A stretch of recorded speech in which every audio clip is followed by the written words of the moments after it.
Welcome into the Fantasy Guides podcast. My name is Andrew Teuscher, and I am joined today by the owner, the operator of Fantasy Guides, Stephen Rippey, as well as current college football sicko and former college football player, Jesse Preston, is here to join us today so that we can get into the meat of our discussion on continuing off a topic from last week where we discovered the next Nico Collins. Go back, watch, listen.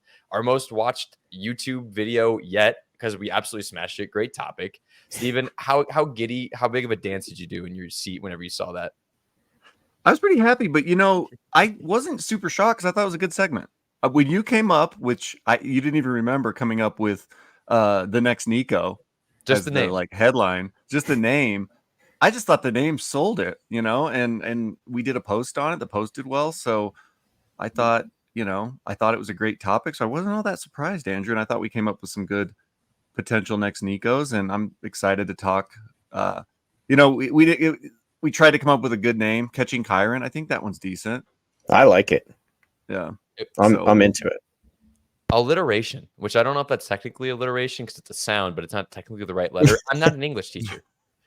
But I'll pretend I am, as I also spell out guides, Guides, because if you use guides and whenever you sign up to use play some underdog drafts, you'll get a draft guide, a free draft guide subscription, and a deposit bonus. So get on there, get on underdog using promo code guides, and that'll lead us right into, like I said, where we're going, Catching Kyren. The point of this, just like last week, is to find a guy who fits a profile that could explode in fantasy football and be the next great thing, the thing we're all excited about, and a potential league winner. Last week, like we said, was Nico Collins. Go back, listen, watch. It's awesome. This week is Kyren Williams. He burst onto the scene, second year player out of Notre Dame last year. Third year player out of Notre Dame last year. I couldn't remember. No, he was second. Sorry, I was thinking of my guy. Okay, second year player, because the first year he came in, got hurt out of Notre Dame. He was actually a super hype prospect until he ran a 40-yard dash, and then he was too slow and too small, and so everyone said he stinks. This guy's out of here. Whether he even ran it, using the term loosely, saying he ran the 40. Maybe that's what it was. He jogged it. I could absolutely believe that. And so people were out on him. But then all of a sudden, we hear hype in camp. And out of nowhere, this guy just overtakes Cam Akers. And he's an absolute league winner. And that's what we're looking for this week, is some league winners at the running back position. The only qualifications I gave these gentlemen to find and myself to look through on Underdog ADP had to be running back 36 or later. But it also couldn't be a rookie, because that's just cheating. Like, rookies go that late all the time. Steven had that point. Steven, why were you thinking no rookies? Well, I also thought it's more fun with the Catching Kyren, knowing Kyren was going into his second year. He wasn't a rookie when he broke out. So I thought it'd be kind of fun to keep it a little closer to like maybe a young vet that's just played a year or two that could be the next Kyren. So yeah, I just thought it'd be more in line with what Kyren Williams was. Yeah, ambiguity is what drives down these guys' prices. And rookie ambiguity doesn't count. That's not special. What made Kyren special is that this guy was second year in the league. And I really like this second-year player that Jesse has found for us as potentially the next Kyren. Jesse, this is a guy you've been big into even last year in a rookie profile. I'm pretty sure he's on your dynasty team. Chase Brown, why do you think he might be the next Kyren Williams for the Bengals this year? Yeah, I think I had Joe Mixon on my dynasty team as well, so it felt like a no-brainer handcuff to take him in a rookie draft. He was an extremely productive college player. He was his last year at Illinois. He was fourth in the nation in rushing yards. He finished the season with 1,643 rushing yards, 10 touchdowns. And that's playing for Illinois, where he was having to create a lot of those yards, if we're being honest. He does not have an offensive line anywhere near what they have at Ohio State or anything like that. So he was really a foundational piece of their team. Did you guys know he has a twin brother that plays defense? I know that because of you. Did they also declare the same year? I actually think I remember this now. Yeah, no, and they both tested really well. I know Steven, you had him, like, you had some of his testing stuff his I've got athletic it right profile here, was really Jesse. good. Yeah, tell me That about that it. was that was I remember last year you did a write up on him, I believe, on the website, because we had kind of our initial rankings, and then there was the Senior Bowl, and Hmm. he looked really good at the Senior Bowl, and then he tested. And he tested very well. So he had a 4.43 40, a 40-inch vertical, 127-inch broad jump. His RAS score was a 10. Uh, it was 9 point something, but in my site, I kind of round up. So he basically had a perfect RAS score. He's one of the most athletic running backs in last year's draft class. I think he might have been number one athletic wise. So I remember you did a write up on him because we had to reevaluate like what kind of a prospect he looked like. Yeah, and I guess I don't really know why. Like, where are the holes then? Because he was extremely productive at Illinois.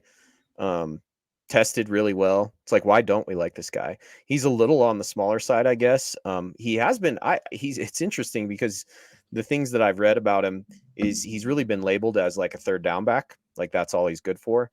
And that was not what he did at Illinois. He was he was their entire offense. Everything funneled through him. He carried the ball. How many attempts did he have? 328 attempts. If I sort that row, I'm sure he's in the top. Yeah, he was number 2 in the nation in attempts. So he was out there for every down. He was an every down back for the Illini. And last season, just as he was starting to get more involved in the offense, he injured his hamstring at a practice, coming back from the bye week, and that ended up costing him 4 games. So I think that reminds me a little of the Kyren thing too, where it's like some injury stuff kind of slid him back, made his numbers look a little bit smaller than they actually were. Because he had a breakout game in week 13 where he rushed 9 times for 61 yards in a 34-31 win over Jacksonville. And I think that just really set the tone for more consistent opportunities down the stretch. So having him on my dynasty team, that is a best ball team, I got to see him jump up into that lineup a couple times at the end of the year. And that got me more excited about that. But yeah, if you didn't own him in a dynasty best ball league or something like that, he very much under the radar, which is kind of what Kyren was, right? So for me, it's just very similar where it's like, I really liked the player. It wasn't like this huge, crazy breakout as a rookie, but there were flashes. And it's kind of like trust the scouting and trust what he can do. And I think it was probably pass pro that was kind of keeping him off the field. He's so bad. He is so bad at pass Yeah. pro. So if that improves, that's how his carries will cut into what Zach Moss does. And I really do think it could be more of like a 50-50 split, which is not how they're being drafted. You know what I mean? So I think that this is a guy later in drafts that could give a ton of value. What do you think, Andrew? Yeah, the things why he wasn't more hyped, like especially as a prospect, is one, he went in the 5th round. But even before that, Jesse, you love hearing this from me. He was old. He was an old breakout relative to in college, and I know it's never the answer you want to hear, but that's why. And I get concerned, Xavier Leggett, whenever a guy's thing is being big, strong, fast, and they break out late. Like, you broke out because you were big, strong, fast, and I know it's not 18-year-olds, but Chase Brown, to be fair, actually looking back on it, didn't play a lot of games. Like, in 2020, in college, he only played 8 games, but he put up 540 yards on 5.2 a clip. So like, he played actually well. Like, he might have been a breakout that year. So I'm looking at this, and Jesse, I was ready to fight back a little bit. I like this. I didn't think I'd like Chase Brown this much. This is weird. I was never a Chase Brown guy. What'd you do to me? I don't like this. Well, like I said, I think it's, if we're looking at the Kyren thing, nobody really saw that coming unless you go back and listen to podcasts that Steve and Casey and I were doing way back in the day, where I was like, man, this guy is really dynamic at Notre Dame. And I was really into him. And then they made me just cut him, right? Steven took the big black Sharpie after the 4.7 I and he said just if you want made to me, yeah. If you you're want to going to continue continue to be, with fantasy guides, you will release him from your roster. No, but, I think but there I can't was, remember. that's We may have that's the, said we crossed him off our draft board, right? yeah, no, but that's the lesson, right? Is it's like, Yeah. they go in the 5th round, forget about it. Or they're too old, forget about it. Oh, you ran a 4.7, forget about it. It's like, you do still need to trust the scouting and trust what the eye test tells you. And, again, get better at pass pro. The reason he wasn't good at pass pro is he was, his coach at Illinois was coming out of that Wisconsin tree where they're basically just pulling guards and handing it off on counters on first, second, and third down. You know what I mean?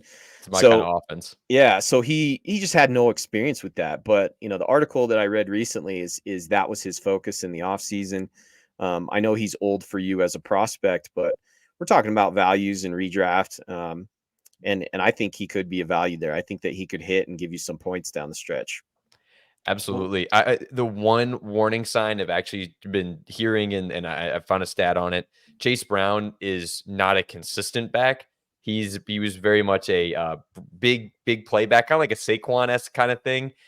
He had the 10th highest breakaway yard percentage. So 49.7% of his yards came from a breakaway, which I believe PFF's defined something along the lines of is like a run of like 15 yards, 10, 15 yards plus. So he's a big play machine, which is good. But like that's what he was. And also he was the third down back. So it's like, how much of it is that he just was used in that role? It's something to keep an eye on. And so I think that's the main concern if there is one. But you're getting him at RB 38. Sure. Why not? That's exactly what you're looking for. It's not going to be perfect. Steven, what I just heard Andrew say is the concern is he gets too many long runs. Too many big plays, dang it. You stole my argument against Andrew. Well, we're hearing the same thing. We're hearing the same thing. He gets too many long runs, guys. So we got to be careful with that. I'm like, what? What are you talking about? It sketches me out, man. I remembered he, how they have the chip that does the miles per hour for the players. Oh yeah. And you'll hear that all the time. They hit this many miles per hour. I remembered Chase Brown doing that. So while you guys have been talking, I Googled it, and he had the second fastest miles per hour. 22.05 miles per hour was the second fastest by a ball carrier this season. Andrew, you probably remember that game. It was against your Colts, where he just took a swing pass and just outran everybody. And then there was one guy that had angle of pursuit, and then he just did that kind of stop the back button on NCAA. Jesse, the back joystick. Yep. He just did that move. Back joystick, yeah. And the guy ran out of bounds, and then he scored. So yeah, I'm not going to knock him, Andrew, for these big plays. They seem pretty good. The reason I don't remember that play is because I was trying to think of us playing the Bengals. Yeah, we got blown out by 3 touchdowns, so I was tuned out by then. It was Jake Browning at quarterback too, although you guys had Minshew, so don't remind me. But Jesse, you got to give him points for really following directions, because if you just look at their profiles, Chase Brown and Kyren Williams very similar, both so. Height 5'9", 5'10", weight 194, 209. Chase being the bigger of those two. Andrew, you complained about his age, but Kyren's only 6 months younger than Chase Brown, so he was an older back as well. And then some other things I like. Kyren had a good dominator rating of 30%. Chase Brown 42% college dominator rating, so he was used a ton, like Jesse had mentioned. He's extremely athletic, way more athletic than Kyren. Thought I had another point there, but I think I lost it. But yeah, no, in both 5th round picks, Kyren, the 21st pick in the 5th round, and Chase Brown, the 29th pick in the 5th round. So very, very in line with some of the stats we see from Kyren. Yeah, Chase Brown, you heard from Steven, the more athletic Kyren Williams. Exactly what I'm hearing. Alrighty. Well, Steven himself found himself the next Kyren Williams. We're going to find 3 Kyren Williams here today. Obviously, they're all hitting. And Steven, I like your choice, and it's a guy that you're probably going to have to explain who he is. Mr. Rico Dowdle of the Dallas Cowboys. Please take the floor. Why is a guy named Rico Dowdle going to be the next Kyren Williams? And no, they are not all obviously hitting. We'll be lucky if one of these guys hits. People, just a reminder, what Kyren did last year, very hard to do, to find a guy like that. That's not liable winner for any of your fantasy losses. I will say we did, as soon as he showed that week 1 game against Seattle, we were like, it was him and Puka Nacua, and we were like, everything. If you can't get Puka, get Kyren. And yeah, we helped out a lot of people with that. So I remember last year, Puka, you specifically were super Puka. The second you saw it, I was like, Steven, we can't tell people to put 100% fab down. But sure enough, we did, and that was the right call. And I think I pushed for Kyren real hard. And yeah, that was one of our shining moments of last year. I got made fun of for how much fab I put down. I'll never forget that. On Puka? Oh yeah, everybody was like, dangerous. "Oh my, what are you doing? Who is this?" Like he had one good game. You're an idiot. And then literally, like that was genius. I mean, that hit. I won that league because it's guys, no, I have like one of the best receivers in the game now. All of a sudden, you got to jump on those things. I got the next one. All right, the next one of the picking Puka. That's the next one. Oh, I got it right off the hey, dome. we can do another one. Maybe not next week, but let's get it on the books. I'm writing it down somewhere. Sorry, keep going. Casey did the same thing. He put 100% of his fab on in a redraft league I'm in him with. 100% got Puka, got made fun of, like you said, won the league. So yeah, there you go. You guys live dangerously. Like I won't leave my seatbelt off. Like I won't move the car without it on. Like my phone has to be in a case. You guys live dangerously out here. Yeah. All right. So my guy, Dallas Cowboys running back Rico Dowdle. I only know about him a little bit because we're sickos, but I know he just didn't play a whole lot last year. But here's the thing. I was going to be in on Tony Pollard again this year, even like if he returned to Dallas, even with the bad year last year, because it's the Dallas freaking Cowboys. They always churn out good running backs. They're always a good offense. So, but first I want to talk about Rico himself. So he was an undrafted free agent in 2020, which is probably why you've not heard of him. And he's played behind Ezekiel Elliott and Tony Pollard. Well, he's got good size for a back, 5'11", 213 pounds, and he's decently athletic. He ran a 4.5, 440, 38-inch vertical, 127-inch broad jump, which is in the 85th percentile of RAS score. Last year, he played in just 21% of the snaps and still managed 17 receptions, which I thought was a pretty good number. So I went and looked at what Dallas running backs have done in the passing game, which, let's be honest, like to hit high on some of these, you got to be a receiving back. You got to catch a decent number of passes to really hit as a running back.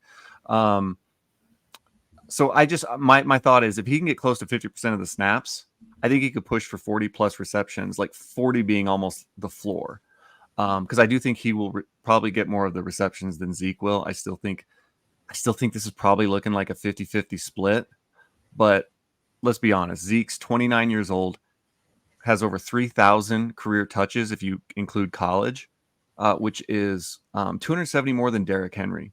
So I know we talk about Derrick Henry having a ton of usage over his career, still a full season almost less than what Zeke has. So here's some other numbers. The leading receiving back for the Dallas Cowboys over the last 5 years has averaged 49 receptions and never fewer than 39 in any season. So I think he's got a decent floor in the receiving game. Part of that because CeeDee Lamb's really the only other weapon, like big name weapon on that team. I think we all like Jake Ferguson a little bit at tight end, but I don't think any of the other wide receivers in Dallas worries us too much. So it's going to be a ton of CeeDee Lamb, who should be like the 101 in regular leagues, or no, not the 101. Sorry, behind CMC, maybe the 102. But then he could be their second best weapon on this team if he stands out over Zeke. Dallas, one of the highest scoring teams over the last 3 seasons. They ranked first last year, fourth the year before, and first the year before that. So they're a high scoring team. They have the 9th highest odds to win the Super Bowl this year. And they upgraded the offensive line. I know the offensive line a lot of people worried about, but they did add some players in that. They added a first rounder in Tyler Guyton, and then they added Cooper Beebe, who had a 97 run block grade per PFF, in the middle to play either center or guard. And then if we just talk about Dallas running backs, last year Tony Pollard's ADP was 5th overall, 12th overall RB5 in his ADP. So we're talking about a guy right now whose ADP is RB43, and you can get him in the 12th round. And it's not like Tony Pollard was some perfect prospect coming out either. So I don't have like super high expectations of this happening, but like we said, I think all of these guys, we're kind of hoping that they can, take what am I trying to say here, Andrew? take a stab at one of these guys and hope that they can hit, And I think that I try to Rico, read your brain the best I can, Steven, but this time did not well, come sometimes through. I start talking and then my mind doesn't catch up with what I'm saying. So that I was in one of Sometimes I those start a moments there. sentence and I do not know where it is going. Ezra just looked at me with bright eyes, like, I don't know. I got nothing for you. That's awesome. Yeah. But Dallas's leading running back, their number one running back, each of the past 5 seasons has finished RB14, RB8, RB7, RB9, RB3. So yeah, I think there's good reasons to be, bullish on taking a late round pick on a player like Rico. Yeah, I think that the value is there, and it's a funny prospect because I couldn't tell you where he went to college. That's pretty rare. That's That's big not red good, flag. guys. Like that's That huge. you- Like Yes. that's insane. We don't hear that often. So, but what I did, This guy, was- yeah. go ahead, Steven. No, I was just gonna say, and Jesse watches. He watches Yeah. college teams I've never heard of. Well, You so know. what I was trying to figure out, I was like, what's the story? Because for me, it's almost like the narrative, right? There's got to be some kind of narrative. And the teams he played on at South Carolina, these were bad football teams. This was Will Muschamp. I think he got fired after his last year there in 2019, after Dowdle's last season. Will Muschamp was fired. They started over with the new coaching staff. His quarterbacks were terrible. His wide receivers were terrible. He kind of split carries with Tavian Feaster. Like who are these guys? These are not people I've heard of. Yeah. So, but if you put on the tape, and especially like the tape of literally just last year's Dallas tape, you can see there's a burst there, and he's a decent sized guy and he can catch the football. Why not? Why not Rico is kind of what I'm starting to think. It's like, why not us? Yeah. That whole thing that you can do with the team. Like, we're going to go win. Why not us? It's our time to win. I don't know. I think I also am not a Zeke guy. I think that I think that he's washed. I refuse to trade for him, even if it would win me a league. I'm sorry, Steven. I should have done that. But I think that I just don't think that he's got that much left in the tank. Steven talked about how many carries there's been. The burst just doesn't really look there for me. And the fact that they didn't add a running back. We were convinced that the rookie. They added Royce Freeman. Yeah, exactly. No, I think he's talking about the NFL draft, Andrew. Oh, Yeah, no, I'm talking about Jonathan Brooks or Blake Corum or Keon. No, not Keon Coleman. Sorry, he's wide receiver. His teammate though at Trey Benson. Trey Benson. Like, see, Steven, I can get that one when you give me hints, but when it's just a random word and you're like, Yeah. call it for my brain. no, so I think the coaches see something in this kid too. So I mean, you could look at it and go, they're idiots because they didn't add anyone and they ignored the position in the draft, or you could go, maybe there's something here. And there's a reason we got that magnifying glass out. We're late in a draft. We're trying to figure out where we can find these gems. Who's going to be that next Kyren? This guy could be it. Like, go watch highlights of him at South Carolina. Watch highlights of him at Dallas. And I don't know. I think he's a dynamic player that just kind of flew under the radar for a long time. And maybe this is his breakout. Yeah, and don't be scared off by Rico Dowdle because we've never heard of him. Like, running back is so fun in Dynasty. I love just tracking these complete no-name random dudes. Like Khalil Herbert. Who knew who that was before he started becoming a snazzy little thing? Jerome Ford, or allegedly Jeremy Ford, I think we had one discussion on. Forgot no one about knew that. who that was. Yeah, is it actually Jeremy? I don't know, but I don't want. That's what they called him at Cincinnati, but then a lot of these guys change the pronunciation of their name once they have like an actual media coverage. In the American Athletic Conference, Cincinnati wasn't really, that's not like the A team out there, so they were calling him Jeremy. But yeah, no, I think it might be Jerome now. I hope so. And I think that's the issue here with the guy Rico. You just look at that name spelled out. That is way too many round letters. Like, the R is a little bit of round to it. The C, obviously, the O and D, like, that's too much round. In Dowdle, that sounds like a fake made up backup on your Madden team when you sim 10 years in the future. That's his issue. That's why no one cares about this guy. When like, you sim 10 years into the future. Rico Dowdle, like, if his name was Flash Ferrari, now everyone's drafting RB20 in every draft, like, no later. I actually thought of that, Jesse, when you said that coach Muschamp, Like Mhm. it sounded like they couldn't Yeah. quite use like Musgrave, as like the last name, so they came up with something close. He was kind of like that too. Not quite as good as Musgrave. Yeah. Yeah. Names matter. But and Names Andrew, matter. so many to your point Andrew, though. names matter. They do. Like Well I just had to name a spoken. kid, and I had to come up with a good name that like Yeah. wasn't like John Smith, which my last name ruins everything. But like it matters. Names are important. Yeah. Future parents out there, start writing down your names right now. Rico Dowdle is not on that name. I can't wait until your son gets mad because he has to like on the phone. Or I don't know. Are you saying I don't know if you're having a son or daughter? I can't remember if you It's told a daughter, me, but a daughter. yeah, Oh, my bad. But that's okay. just having to spell out your last name over the phone. It's Or bad. That's gonna no, be a think fun about one. her in kindergarten. Yeah, Oh. just sound it out. Toy sure. What? Mm. Just look at all those letters. The only reason I know how to spell it's because it's on his little screen right there.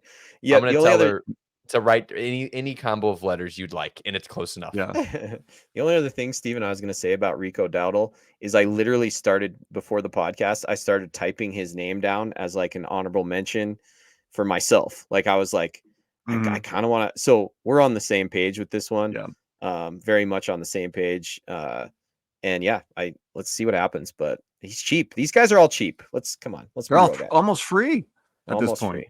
Yeah. RB43 is Mr. Rico Dowdle, but we haven't even gotten to the deepest dive yet because last week I kind of shortchanged you guys. When we were looking for the next Nico, I went with the former first round pick who is the highest ADP out of all of us, and I met that criteria. The first wide receiver taken in the draft last year. Yeah, that was not quite fair, but it's okay. Not my fault that people are taking him so late, but this one I decided to go a little bit deeper. And I'm going to be honest with you. I was looking at like maybe I'll do this from like RB30 and back, but I looked at those guys and they just weren't exciting. Like the deeper I went, the more disgusting and gross it was, just so much better. Well, that speaks to this man right here, Mr. Ty Chandler. This guy is going to be the next Kyren. We're going to be trying to catch him next year.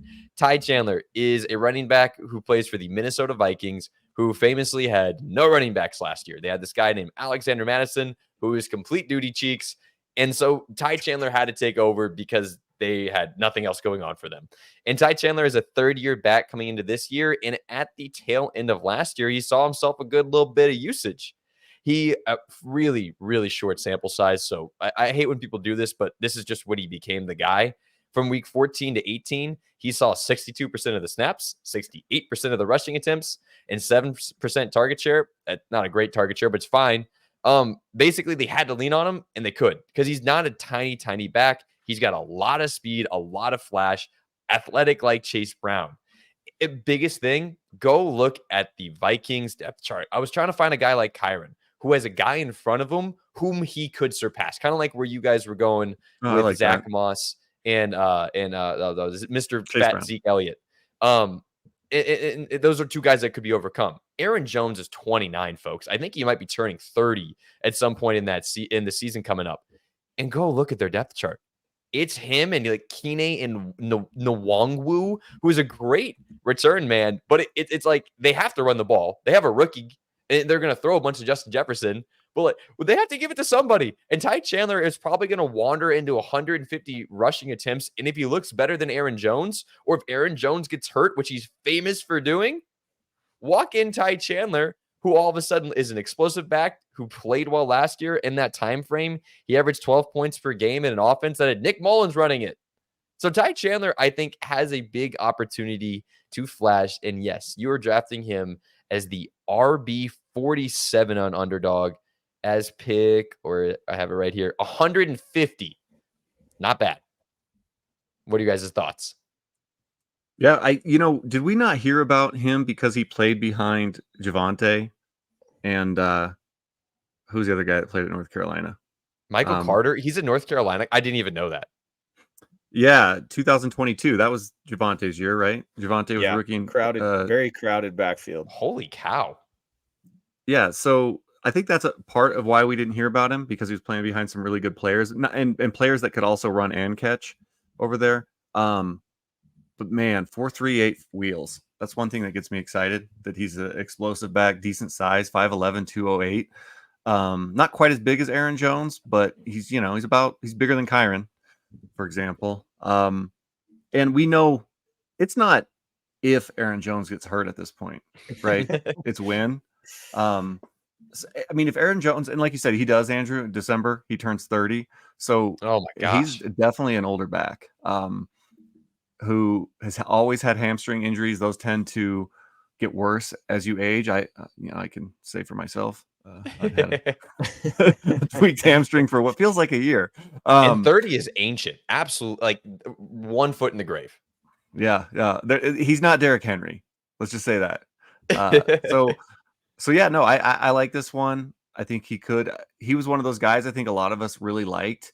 He was very close to being like in a Rico Dowdle situation where he was the only guy left in Minnesota. After they drafted Josh Jacobs, and it was like, oh man, Green Bay is going to keep both these running backs. Ty Chandler almost just took over this backfield like as the last man standing, but then they trade for Aaron Jones. So yeah, but I think there's a good chance he at least at some point will play some games as a starter because we know Aaron Jones isn't playing all 17. Yeah, and I mean his last year at North Carolina, he was the 1,000-yard back. He was their lead guy. He was behind Javonte Williams and Michael Carter, and then when they both left, he became the guy. Had a 1,000-yard season. It was Sam Howell's last season as well. So he has some pop. He could do some things. I think that he's a must handcuff, right? Because there's going to be people that take Aaron Jones is going way higher for sure. So go ahead and make sure you handcuff him. And yeah, no, I think Andrew, I'll go stamp of approval here. And all of these offenses are going to score a ton of points, and that's where you really have to hit.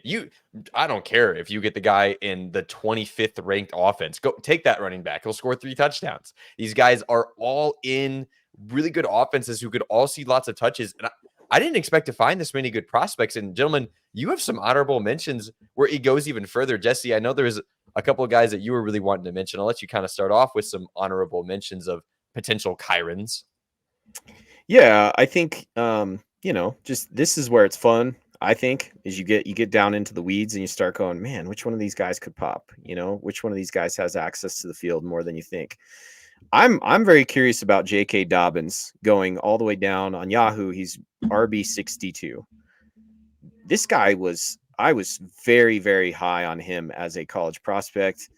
It just never materialized for Baltimore because of injuries. So I don't know. Could he be the guy?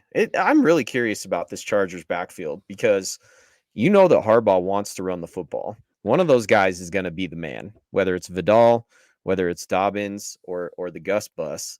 So I own all of them in Dynasty because I don't know which one it's going to be.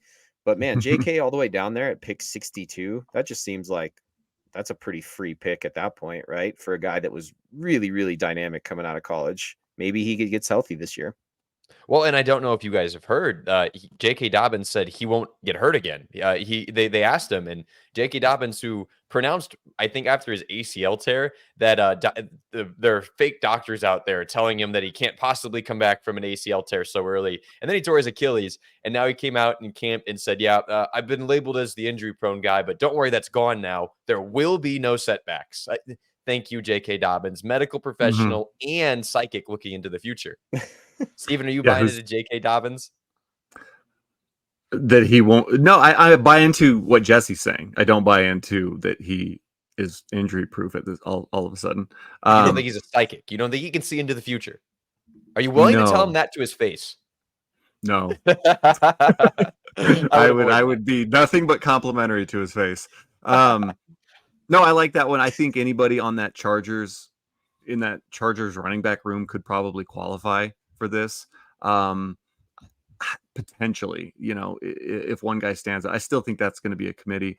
One thing I want to make sure everybody knows, we tried to pick guys that are in more, I think Andrew, you probably said this, but more ambiguous backfields. There's some guys on here that I think with an injury could really do well. Kendre Miller, if Kamara got traded or got injured, I think he could do well. I don't love him as much with Kamara there. Zach Charbonnet, I think that's a guy that could do well with injury. But, a couple other guys I thought of that are just nobody wants these guys. So I think you can draft them pretty easily. I thought of Antonio Gibson. Oh, yeah. I've been burned by him before, but you can't get burned when you're taking him at RB 51. He's a back that can catch the ball. New England's got one of the better run blocking units in the NFL. I was actually just working on offensive line rankings today, Andrew, and kind of tweaking that. We've got them with the 1, 2, 3, 4, the 5th highest run blocking offensive line in the NFL. Another guy I thought of. Now, we have talked mad shit about this guy, so this isn't more like talking about this guy being super talented, but I even thought of Alexander Madison for the Raiders. Nope, because you lost everybody's me. Nope, and timed in the Well, bottom ending. Listen, I understand, Andrew, but I'm not super sold on Zamir White either. Like, I like the idea of him being decent this year, but he's not really a pass catching back. I think Alexander Madison's the better pass catcher of the two. The Raiders, they're number 2 actually in our run blocking grading for offensive lines. So this is the dirtiest of dart throws. Like this dart is in a dark, low lit room. You're way further back from the line than typical. The lights are off. It's closing time. No one's around. Yeah. It's just you. Actually, you broke into the bar, and it's been closed for years, and you're playing darts by yourself. And the dart, like the tip is like bent downward, so the chances of it even sticking aren't that high. So It's not even a dartboard. Actually, you found a tomato on the ground, and you were throwing it against a wall. That's well. But here's the other part: is when did Madison show promise? He showed it as a backup. He showed it. He did as a backup coming off the bench late in the game. You got another guy hurt. He would come, like that's why people got excited about him. Then they overvalued him, okay? Because now he's going to be the starter. He's going to be the man. Well, now he can slide back into that. I love this like dirty, dark dart throw. It's a tomato. It's not a dart. Dark dart throw. Andrew, write it down. Next segment. Dirty, dark throw. We cannot do that and put it on dark YouTube. dirty. That's how that would be flagged. I think it sounds better. Dark dirty dart throw. Because you don't want to put the post that. We'll workshop it. We'll workshop it. I don't mind it, Steven. I like that you're digging deep. You can't. But here's the thing, Steven. You can't list off 7 players and be like, these are my honorable mentions. True. You're like covering too many bases. Did I do 2, or did I hear more than 2? I think there was 6 guys that he just listed off right there. I got lost after the dirty dart throw. I don't. He lost me there. Dark dirty dart throw. All righty, I gotta get us moved on after that. But yeah, I was shocked to see how many guys actually could be the next Kyren next year. So take your dart throws at the end of Underdog. Again, go play Underdog. Use your promo code guides. It's a fantastic time. But that'll lead us into our next segment. Again, we're in the off season, so I want to talk like off season values and buy, sell, and sometimes if you can't buy, you can't sell. I just want to talk about like, is this belong where it is? And so I found some guys starting with Malik Neighbors, and I just want to generally gauge your guys' interest of where these guys rank in Dynasty. So again, specifically Dynasty. Malik Neighbors is going as the wide receiver 8. Okay. And it's awesome. Hyped prospect and all. But I was a little astounded to see where he's at. You guys let me know. I'm going to give you some names that are around him. Does this make sense?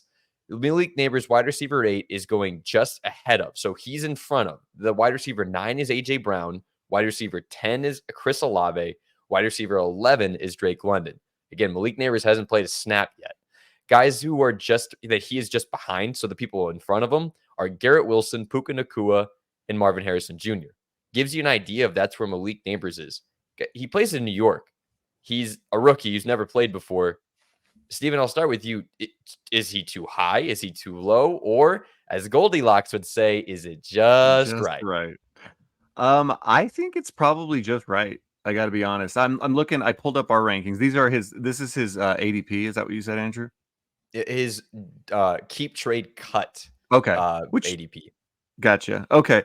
I'm looking at it. We have. I think the guys you mentioned. He's just ahead of AJ Brown. We don't have him ahead of AJ Brown, but I think I'm going to make a executive decision after this particular podcast. I'm going to move him up because I do think I would take him over AJ Brown. I'm just thinking if I'm doing a startup and I've got AJ Brown sitting here at 26.9 years old, which isn't old, but if I'm just doing a startup, I want the guy that is 20.9, so 6 years younger than AJ Brown.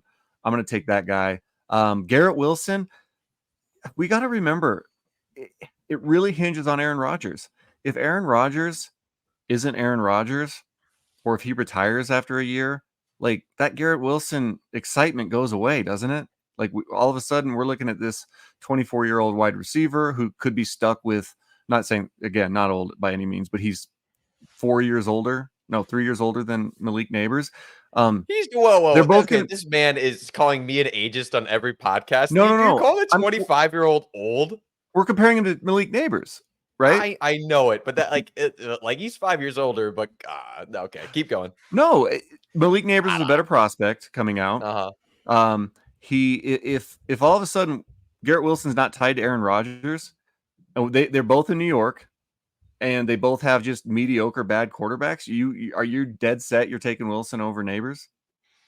I mean, but that's not the situation they're in right now. And I'm not even arguing that he's in a bad spot, but like the age thing, you got me. Well, this is why though. This is probably why he's right behind him. Malik Neighbors is one of the youngest wide receiver prospects in this draft class, and he is one of the highest prospects we've seen come out recently.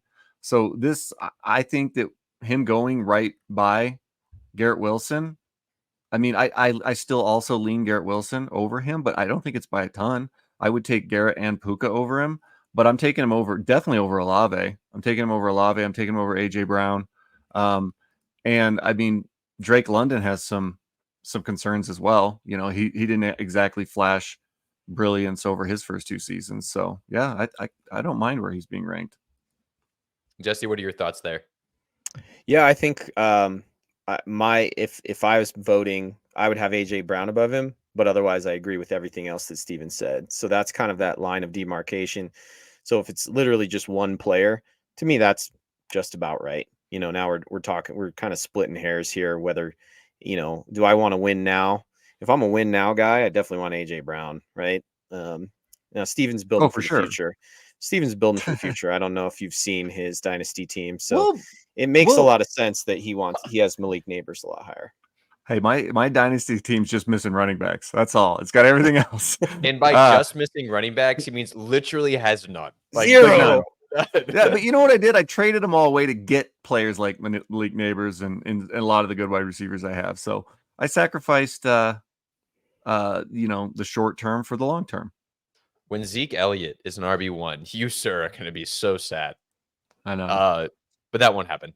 I think what happened with me whenever I was going through and found this is one, I think the rookie hype is just like, we're in that cycle where it's rookies are really popular and cool. And so I think he should not be above AJ Brown. I will not I really don't think, Steven, you're going to go change it. I don't think you should. AJ Brown is freaking ridiculous in a good offense with a great quarterback that is locked in. And he's 27 almost.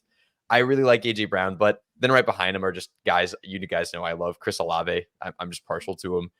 Drake London, I think he's proven. I think he has not a higher ceiling. I don't know. I just think I've seen more out of Drake London on the professional level. Wait, but I don't know. You've seen more. You've seen what more out of Drake London? Like I get he had a high target share, but I mean we haven't seen good fantasy production out of Drake London.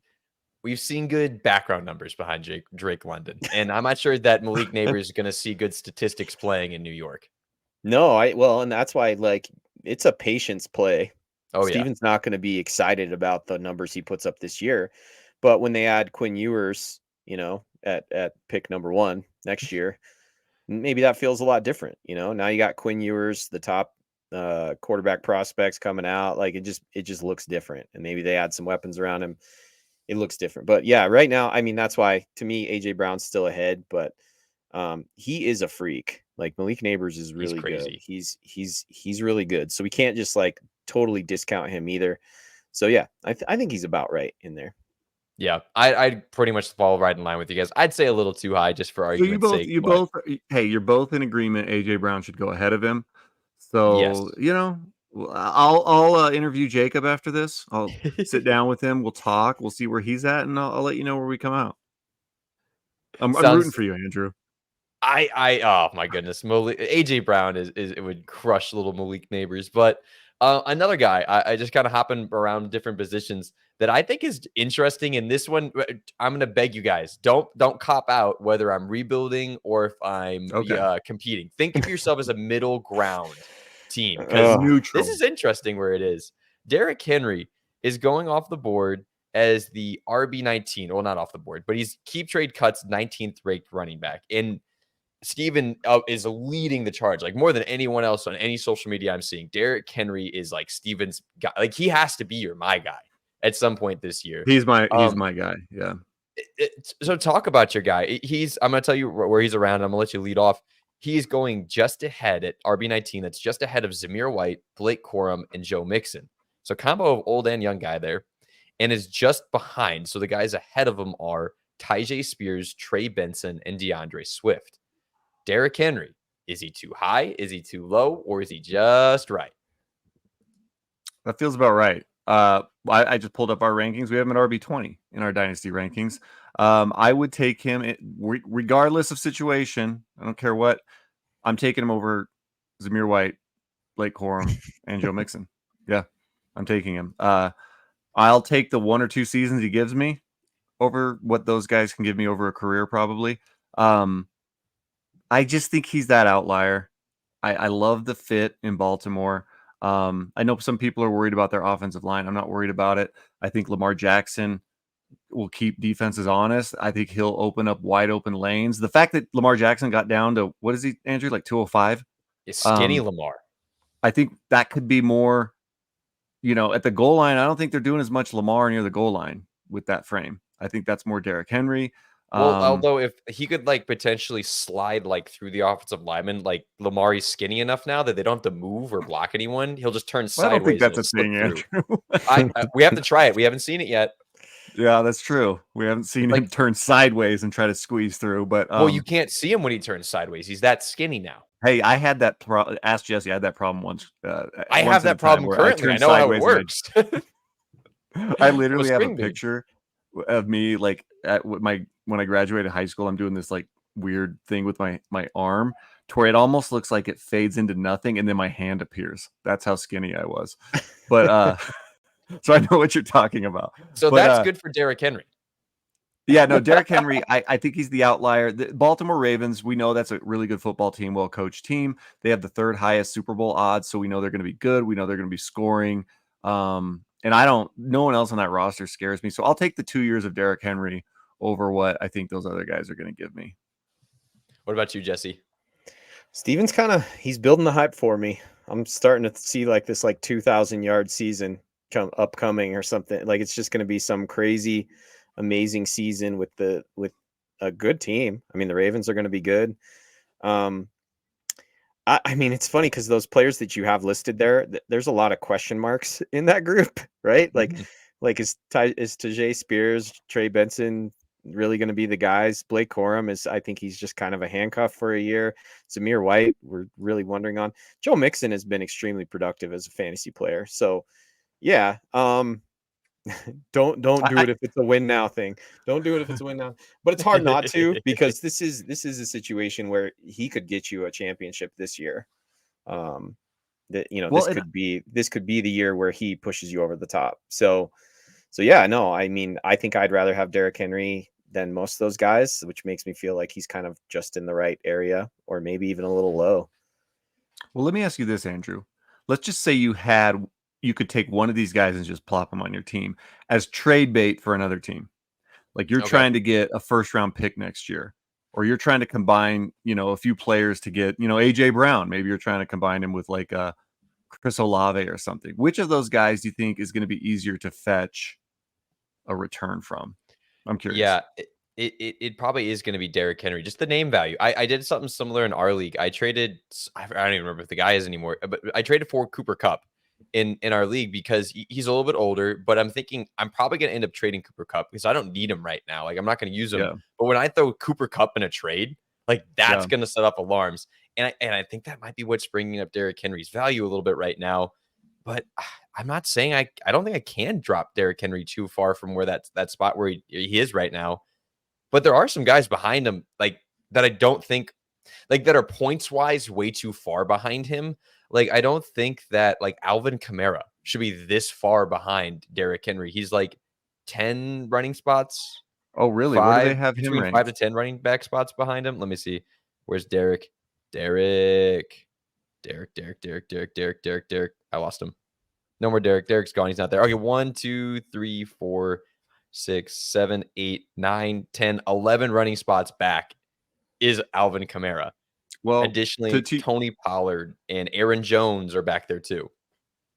Well, to your point, we do have Kamara over Derrick Henry in our rankings, but again, I might take some liberties after this episode. Might move him up a little bit. And we actually have Swift a little bit higher too. I think that's where it's tough though, Andrew, because we do try to like think of this as like in a vacuum, sort of, and it's like you said, it's really hard because I do think DeAndre Swift could be serviceable for 4 years, let's say, that Bears contract, like, oh, cool, I got an RB2 for 4 years, but it's like Derrick Henry could get me a top 10 season this year, maybe a top 15 season next year. So it's kind of hard. Like you have to, what do you prefer there? Like the ceiling right now or the long-term like flex play. And that's why we love dynasty football. Yeah. And that's just one way to play. Like whether if you're rebuild or win now, like shooting for a ceiling play is never a bad idea. You can always flip that guy around the trade deadline. All right, one last guy I want to talk about, and he's always hotly contested. And this guy, I think, fluctuates more than anyone else, I think, in dynasty rankings, especially super flex. Dak Prescott right now is going as the QB 15, and I'm going to go out and say it already. I think he's too low. QB 15, he's going just ahead of the guys who are right on his heels are Jared Goff, Tua, and Drake May. And he's falling into this. He's a quarterback system guy. And then the guys that he's right behind, so these are dudes ahead of him, Brock Purdy, Trevor Lawrence, and Jaden Daniels. Jesse, I'll start with you. Where do you think? Too high, too low, or just right for Mr. Dak Dallas Cowboy Prescott? He's too low for me. I'd rather have him over Purdy, Lawrence, or Jaden Daniels. Like, I mean, the guy do his QB finishes of his healthy seasons. Yeah. He's not finishing as the QB 15. So this is a perception issue. Steven's done a great job of keeping me high on Dak. He's my QB in Dynasty, and there's no reason to move him or do anything because he's not snatching the value that you should be getting, but he absolutely produces the value, right? Like, I mean, he's a great guy to own. So yeah, he is a buy.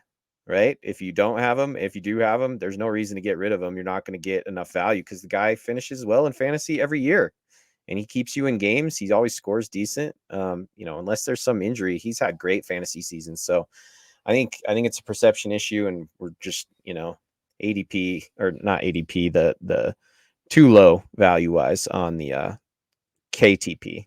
To your point on his QB finishes, the last 3 seasons Dak Prescott was healthy. He finishes the QB2, the QB8, and the QB3 when he was healthy for the entire season. Yeah, what are we doing here? Why would he be the 15 and why would he be behind all these other guys? Why is he near Jared Goff?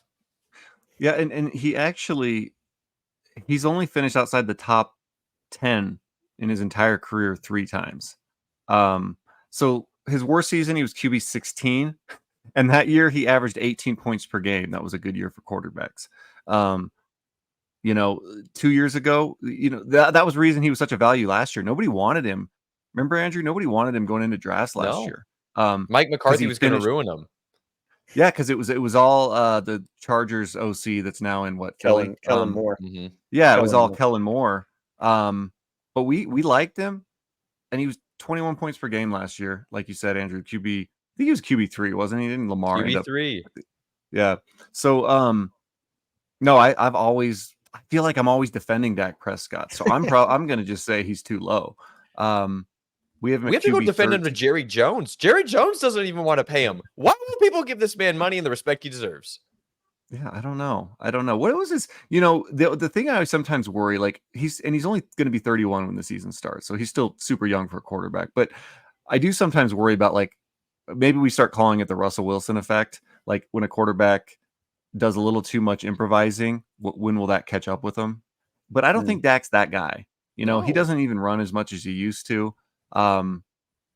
He might not be an elite quarterback as far as like winning Super Bowls right now, but as far as fantasy goes, he's about as good as you can get.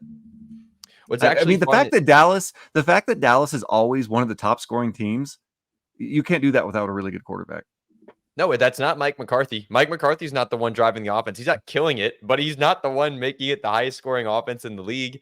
And what's actually fun, you mentioned his rushing attempts and yards were actually up last year. Like that was one of the things that Mike McCarthy was doing, was empowering Dak to scramble when he wants to. Like he hadn't done that since his ankle injury, especially with Kellen Moore running the show. Kellen Moore, Justin Herbert, or not, he's not even with Justin Herbert anymore. Jalen Hurts, he's not like a improvise the throw kind of guy. They're going to get along well in Philly because he wants you to stand in the pocket and do what you're told. And Dak, fantasy wise, that didn't help him very much. He still succeeded, but Dak Prescott, man. Yeah. Like, and he's done it with how many different OCs has he had? And he's done it with, Des Bryant as his wide receiver. He's done it with Amari Cooper as his wide receiver. He's done it with, CeeDee Lamb. Like, these are good wide receivers, but I'm saying, like, it doesn't really matter who's around him. He seems to get it done each time. Yeah, it might just be that Dak Prescott's really good at football. I think he works well. I think he's done great for them. I think the assumptions that are being made here is the really buzzworthy thing right now is we're going to have 2 rookie QB1s. That's everybody's decided. Jaden Daniels and Caleb Williams will finish as QB1s this year. And, that pushes them up the board in everything, even like redraft stuff, right? Is people, that's the buzz right now. I don't know if that's going to happen, right? I know that Dak is going to happen. Dak is like taxes, he shows up and produces like it. I don't know. I think that he's undervalued. I think that there's some assumptions being made about some of these other players that pushes him down. Anthony Richardson, not to say the least of, like, is he going to be that guy? Is he going to be healthy? Is he going to be the guy the whole season? Yes. I know you hope so, Andrew. and Andrew, honestly, for you, I hope so as well. Gators fan, I'll give the chomp. I am with you, but it's just there are assumptions being made, and why not go with the proven commodity, right? This guy just continues to produce the way you just listed that off. So it's interesting. He's gotten pushed down the board because of some hype surrounding a lot of these other players, and I find it fascinating. I'm just looking at names above him, like Joe Burrow. He's had better QB finishes than Joe Burrow's ever had. Like, just throwing that out there. That's crazy. And he's really not that much older than Joe Burrow, which is kind of interesting. 3 years. 3 years for a quarterback's not much. Yeah, Dak is ageless. He's inevitable. He is forever. That will never change. But yeah, that'll end us off for the show. We caught a Kyren. We found some great values in Dynasty or some mispriced stuff. Dak Prescott, give him the bag, Jerry Jones. Or even better yet, I would lose my mind. I so badly want to see Mike McDaniel boot Tua, bring in Dak. And Miami has the Dak Prescott show. Can I have that happen? Can we make that happen? Steven, can you make that happen? Do you have connections? No, but we'll try to make it happen. We'll figure something out. I appreciate your honesty. Well, that will do us for the show, though, friends. Thank you for tuning in. Thank you to Steve and Jesse for helping us out. You can follow us on the main page at Fantasy Guides and fantasyguides.com. Get yourself a draft guide. Participate in Underdog. Use promo code GUIDES. Get your draft subscription. Get you a deposit match. Follow Jesse at Debbie Rookie Watch. Get some excellent college football player knowledge before anyone else actually does. Because, dude, college football is going to be here sooner than we expect. It's going to be June here soon, gentlemen. But I'll take us out. Thanks for tuning in. Like, subscribe, spread the love wherever you can. And we are out of here. Steve, Jesse, say goodbye to the friends at home. Bye, friends. Peace.